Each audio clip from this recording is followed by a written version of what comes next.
नमस्कार प्यारे बच्चों, ये है आपकी डे 41 एंड 42 की संख्याओं से खेल वाली वर्कशीट। पहला प्रश्न है, बॉक्स में नीचे दी गई संख्याओं को सीढ़ी पर घटते क्रम में लिखें।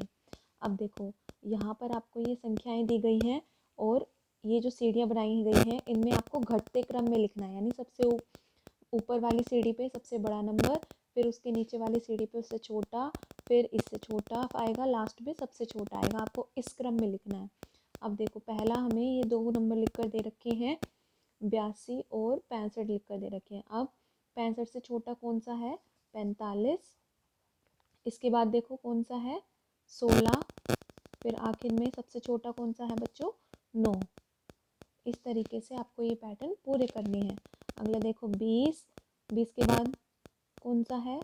17। फिर उससे छोटा 12, फिर 10, फिर 8। अगले क्रम में देखो 77, 63, फिर क्या आएगा? 19, फिर 15, फिर 10। ठीक है, इस तरीके से हमें पहला प्रश्न करना है। अब प्रश्न 2 में देखो, दी गई आकृतियों को 4 समान भागों में बांटें। आपको ना इन सभी आकृतियों को इस तरह बांटना है कि इनके 4 बराबर हिस्से हो जाए। ये देखो, पहला इस तरीके से, अगर हम इसको इस तरीके से बांटें, आपको स्केल से बांटना है। ठीक है, स्केल से आपको इस तरीके से लाइन खींचनी है कि ये चारों भाग बराबर हो जाएंगे। इसी तरह ये वर्ग दिया हुआ है, इसमें करो इस तरीके से। आपको लाइनें स्केल से खींचनी है, मैं ऐसे ही खींच रही हूँ, लेकिन आपको स्केल का इस्तेमाल करना है 4 बराबर हिस्सों में।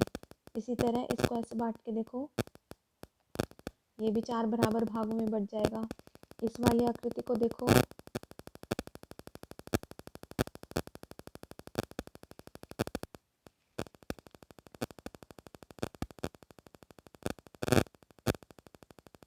एक, दो, तीन, 4। ये देखो, आपको कुछ इस तरीके से इस ट्रायंगल को 4 हिस्सों में बांटना है। अगला प्रश्न देखते हैं, चिन्हों को समझते हुए हल करें। अब वही है कि ये वाली संख्या दी गई है, इसको जोड़कर इसमें हम क्या जोड़ें कि 95 आ जाए। तो क्या करते हैं, बड़ी वाली संख्या में से इसके जोड़ में से एक संख्या घटा दो। तो 5 में से 5 गए 0, 9 में से 2 गए 7। अगला देखो, अगर इनका जोड़ दिया हुआ है और एक संख्या हमसे पूछी है, तो इनके जोड़ में से पहले वाली संख्या को घटा दो।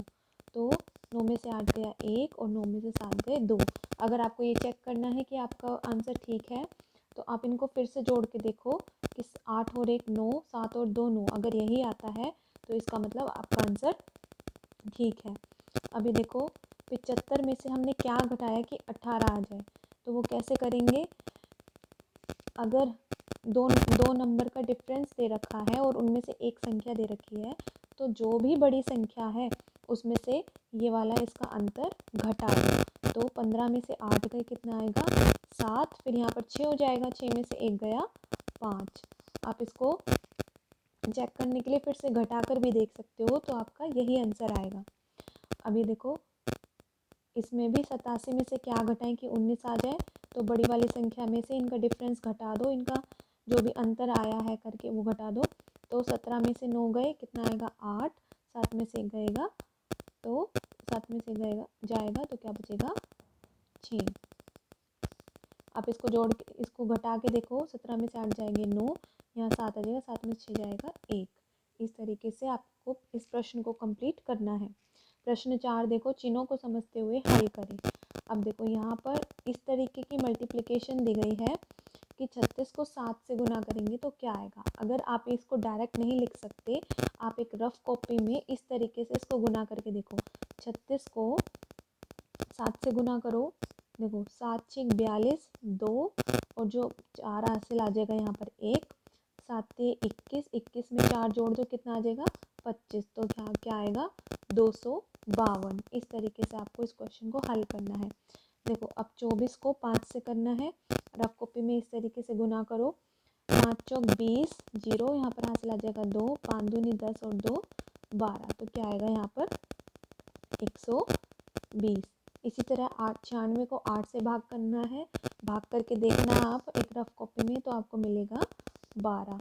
ऐसे ही इस वाले क्वेश्चन को आपको खुद करना है। ये मैंने आपके लिए छोड़ा है, आप कमेंट बॉक्स में लिखेंगे कि आपने इसका आंसर क्या लिखा। प्रश्न 5 देखो, कमल के पास सुनील से 25 रुपये ज़्यादा हैं।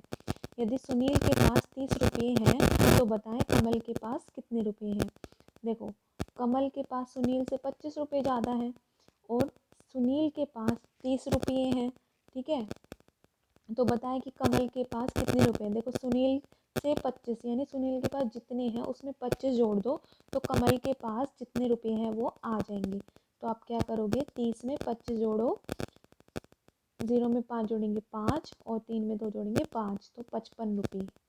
प्रश्न 6 देखो, एक गेंद की कीमत 12 है तो बताएं ऐसे ही 7 गेंदों की कीमत क्या होगी। एक के बारे में पता है, 7 के बारे में निकालना है, तो इनको गुना करोगे तो क्या आ जाएगा, 12 सत्ते कितना होता है, 84।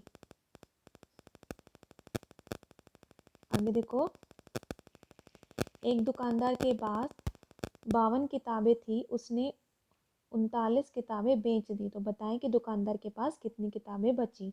तो कुल जितनी किताबें थी, जितनी उसने बेच दी उसमें से घटा देंगे, तो जितना बचेंगी वो हमारा घटाकर आ जाएगा। तो ये आपको खुद घटाना है और कमेंट बॉक्स में लिखना है कि आपने इसका आंसर क्या लिखा है। प्रश्न 8 देखो, 4 किलोग्राम आटे की कीमत 92 रुपये है, बताएं 1 किलोग्राम आटे की कीमत कितनी होगी। देखो, ज़्यादा के बारे में बताया गया है, एक के बारे में निकालना है, तो हम क्या करेंगे, इसको भाग कर देंगे। 4 से भाग कर दो, 4 दूनी 8, एक बचेगा 2, 4 तिये 12, तो कितनी कीमत होगी, 23 रुपये 1 किलो आटे की कीमत होगी। अगर आपको कोई क्वेश्चन समझने में दिक्कत आ रही है तो आप हमें कमेंट बॉक्स में कमेंट करके भी पूछ सकते हैं। Thank you.